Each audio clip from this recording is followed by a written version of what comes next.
Yeah, now guys, I know Spy's out, and I'm going to see that I think on Thursday.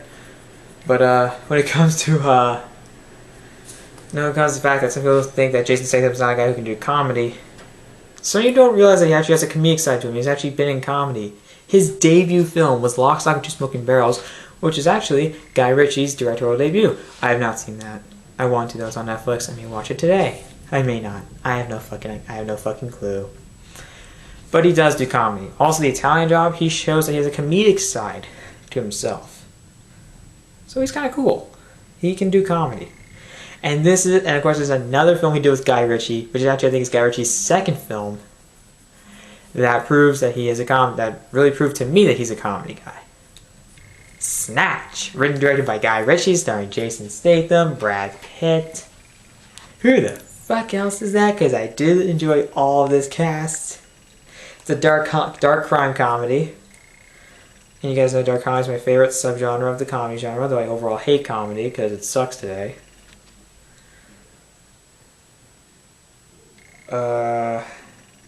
Vinnie Jones, Benicio del Toro, Alan Ford, Dennis Farina.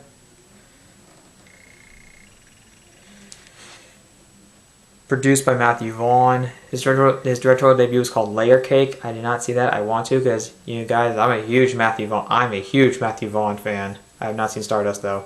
I can't say so. I'm a huge Matthew Vaughn fan, but I am a fan of Kick-Ass. I love X-Men First Class. I love that movie. Same for X-Men First Class. I also had a lot of fun with Kingsman. And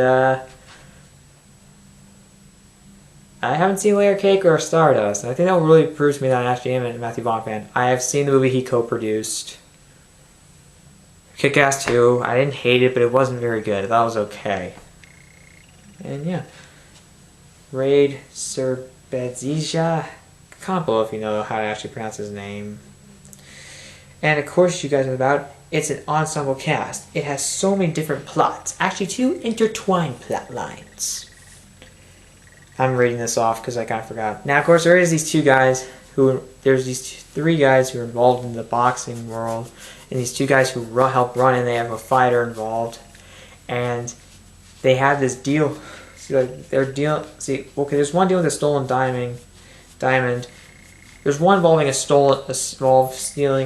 searching for a stolen diamond. I mean, Benicio del Toro has this diamond, and these 3 criminals steal it, from what I believe. I gotta watch the movie again. I actually was taken off of Netflix a while ago. Well, we're talking about the basic plots, really. And of course, like Jason, like the boxing, the guy, like a boxing promoter, he has to deal with this ruthless gangster played by Alan Ford. And of course, he's ready to kill himself. He was ready to just kill him, and of course, feed him to the pigs.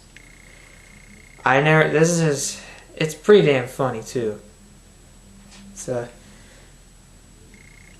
And I love this movie, guys. I'm gonna go out and say I love this movie. It's so goddamn focused. It's so goddamn funny. The opening scene with the robbery was just so full of energy. Had some cool editing to it. It was just so kinetic. It was just so much fun. The entire movie is very kinetic in terms of editing and direction. And there's a lot of that energy. And that's something that comedies lack today. Energy. Wolf of Wall Street's a good example of a dark comedy with a lot of energy. Seriously, dark comedy, but also it's a comedy with energy. You can't deny that shit. It made me laugh my ass off. It truly paid off perfectly. Yeah, these things come on. I wish these Band-Aids were waterproof. Yeah, this waterproof tape is basically bullshit. Like I remember I was picking at the previous video when I was picking at my hand. Yeah, I pulled off some skin and started bleeding. And you guys know I'm kind of a wuss. I wish we had smaller Band-Aids. I wish we did. Anyways, this movie is pretty cool how it intertwines all these plot lines and seeing them. And it's always so funny how these guys do. When these guys try to rob remember like when involved like the gambling, like the betting office, if the casino, and they had tried stealing all these bets, and knowing the fact they were attacked, and knowing the fact they screwed up themselves, and knowing the fact they actually thought they'd be caught, and knowing the fact that they just were pushing that they were pushing the door the wrong way. What they were doing, like they were just trying to open the door and they were doing it wrong. And it was so funny how stupid they were, how screwed up they were. Also, I just love the complaints, like these gags involving like the dog. The dog going crazy. But also, I just love all these characters. Some of these characters are just really funny. Such as Brad Pitt. As an Irishman, you can barely understand what the fuck he's saying. You can somehow understand him. His name's Mickey O'Neill.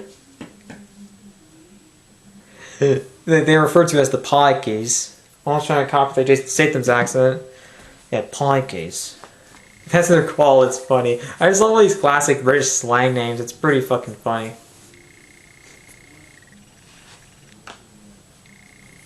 Sorry about the popping. It is funny to hear all this British slang. It actually made me laugh my ass off. This movie is hilarious. I seriously never found dark comedy really so recently that I found myself dying laughing. Now this came out in 2001, I believe. Is that right? 2000. Okay. Well, it was released in the United States in 2001. Whatever. It came out in the 2000s. That's all that counts. But yeah, it's a really funny movie. I laugh my ass off a lot.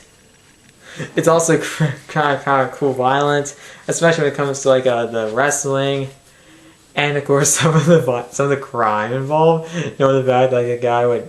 In fact, they couldn't open up a briefcase, and the boss who hired the 3 dudes to rob the betting area at the casino where they place all these bets, like the wrestling. Like when they were wrestling, they were placing bets, and like they're trying to steal them. It was pretty funny, actually. Pretty funny. And the fact that the guy actually shot him in the head. I know I'm spoiling this for you guys, but this movie came out in 2000. Yeah, I already spoiled for this. But it is funny, like how they just shot this guy, shot Benicio del Toro, who had the briefcase with the stolen diamond, like shot him right in the head, even though he was the one who had to go. They didn't even get it out of him. All these mishaps, all the comedy it's doing, holy shit. Also, like Alan Grant as the ruthless gangster, like all the insults he throws, and the fact that he actually kills people, cuts them apart, and feeds them to the pigs. It's funny. It's really funny. There's there's some crude humor when it comes to like the language in it, and it is pretty damn funny. I laughed my ass off so much throughout it. All these characters are interesting. They're also so entertaining to watch. Brad Pitt, I think, really had a lot of things. I mean, knowing the fact that he wanted to buy another trailer for me mad. Seriously, it's not even Brad Pitt when you're seeing him on the screen. It's how good he is in the role. He seriously feels like another character because, I mean, he just completely disappears into this accent. You can't understand what the fuck he's saying. Even the characters like Tommy and, who else? Damn it. Just hold on. The Turkish.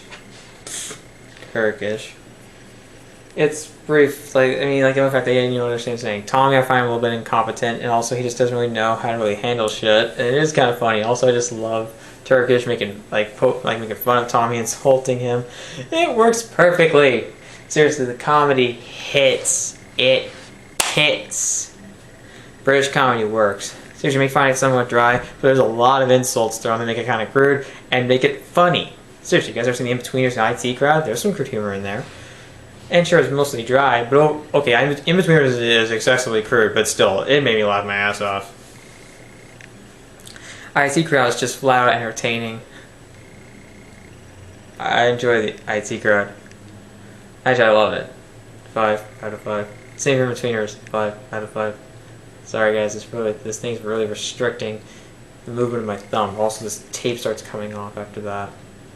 It sucks. Okay, I thought she was going to call my name again, my mom.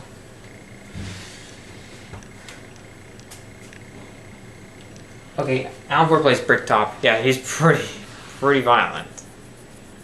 This movie is really funny. I laugh my ass off. I like the criminal underworld. It's so entertaining and kind of interesting. And also, I think it's just really, really funny. I mean, I laugh my ass off throughout it. You have lovable characters. You have instantly recognizable. You have for instantly memorable characters. And to be honest, this movie leaves good memories in your mind. It just leaves you feeling pretty pleased.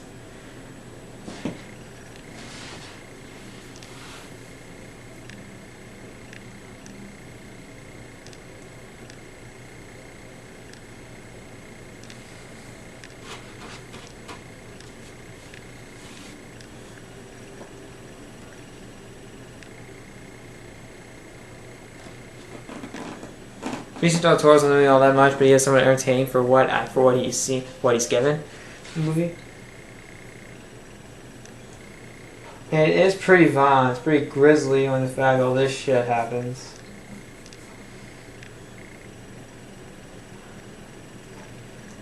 I mean, it's just full grit. It's very grisly, but still, that movie never stops. It's classic. You never forget it. It's hilarious. I love watching it. The comedy works. It is very, very funny. And overall, I recommend this to you guys if you love crime, you're a fan of Guy Ritchie, or you're getting more into Guy Ritchie's work. And if you're a fan of Jason Statham, Brad Pitt, Benicio del Toro, maybe Alan Grant. Is that right, Alan Grant? Because it might just... Don't time, I'm gonna stick that for Jurassic Park 3 again. I'm sick of that shit. Shut up.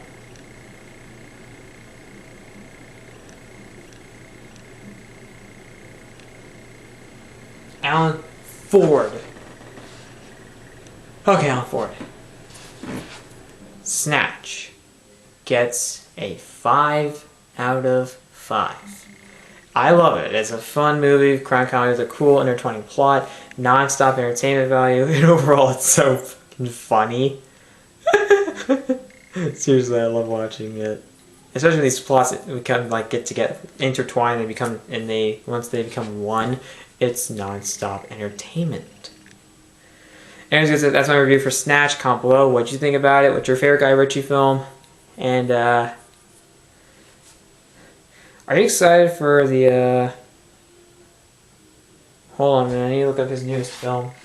Because there is a trailer out for that new... I saw the first trailer, it looked okay. It looked somewhat promising, but I'm not too hopeful for it, because, I mean, he hasn't been, from what I heard, he's not been that huge.